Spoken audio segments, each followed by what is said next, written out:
It's amazing. You hear people when they're in their dark night of the soul and they're in the depths of the dark, something brings them out, whether they find God, a religion, they find plant medicine, they find yoga. You found breath work. Breath.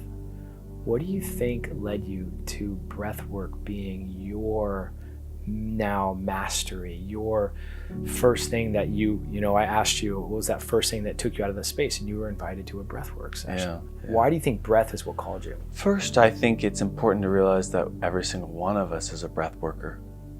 We've all worked with breath in some capacity within our life at some point in time. So to acknowledge that is who we are and what we are, just like we're all probably body workers too.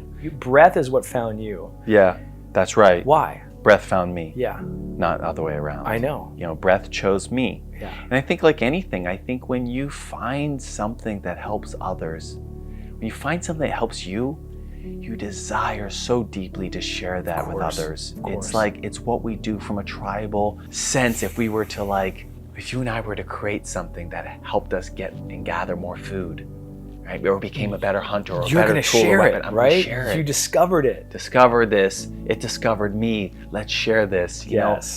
And that's how we grow, not just individually. We want to grow. We strive for growth. We strive for growth collectively as well. Right. And so there really is that real truth that for me, I was like, this changed my state, and I know others are in this state, and I know that breath can change your state, and I want to actually be an advocate of that. And I feel very honored that I've been able to shepherd it in. Right. That it's kind of said, okay, you can speak for me. That's right.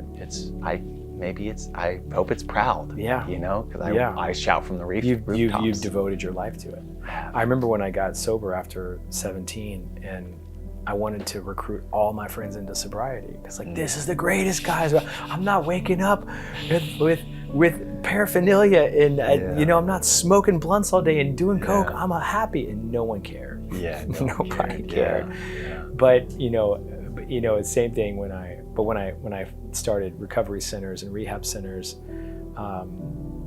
I found people who did care, and that was what led me to building the rehab centers. I love that you found that. It sounds like around 4 years. Am I around the same time? It's been 2 years. 2 years, yeah. So very close. My first time was actually 4 years was the fall, and then 3 years was when I first sat. But it sounds like we're finding our frequency around the same time. Yeah. And it's such an honor to have you here to hear just a little bit about your story and who you are. And I think as we wrap up, what is Fish Fischer? What does he see for the world in this next version of his life, in his community? What do you see for people in your community and in the world? Yeah. And then also let us know how we can find you. So I think that you touched upon it really beautifully. Ceremony. Can life become your ceremony? Can every interaction that you have with every single person be a ceremonial ritual?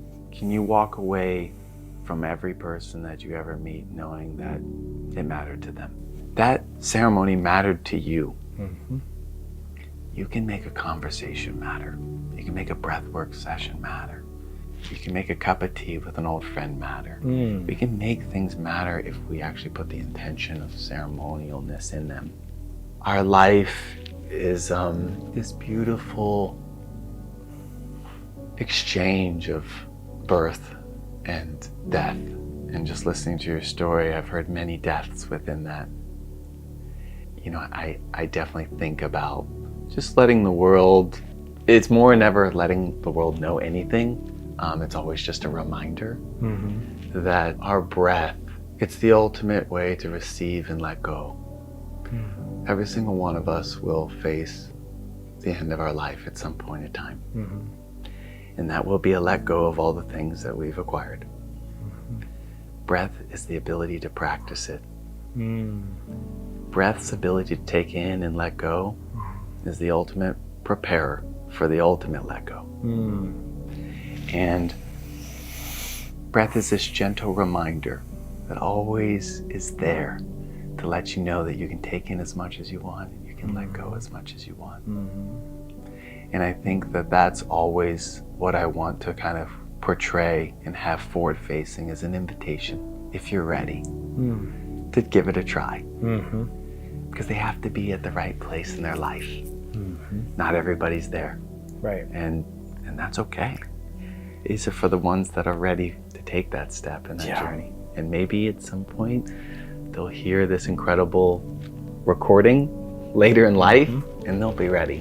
It's always an invitation. Yeah. So it's just really kind of just recapping that breath is the ultimate teacher. Wow. To life, preparing you for the ultimate upgrade, and that we can always come back to it. It's always there.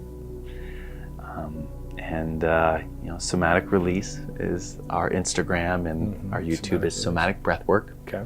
And I'm Fish Fischer on TikTok and all the things. All the things. All the things. Great name, by the way, Fish Fischer. Is that the natural born name? Yeah, so my name was actually, it's a good little story. Now we're wrapping up. It's a good story. I actually, my given name is Andrew, which I love. I think it's a great, strong name. Strong name. I love it. Come on. Andrew Fischer is my last name. And I remember. Sounds like a golf caddy name. It does. Fischer. It does. Yeah. I remember introducing myself to Tiger. Yeah. And Tiger was quite the icon at the time, and Yeah. I had looked for like his approval. Yeah, of course. And I remember being like, "Oh, Andrew," and I swear I saw like A N D go right out, from one ear to the other, right out. Yeah. And I was like, "Well, yeah, that's not going to stand out with that." That's right. And so.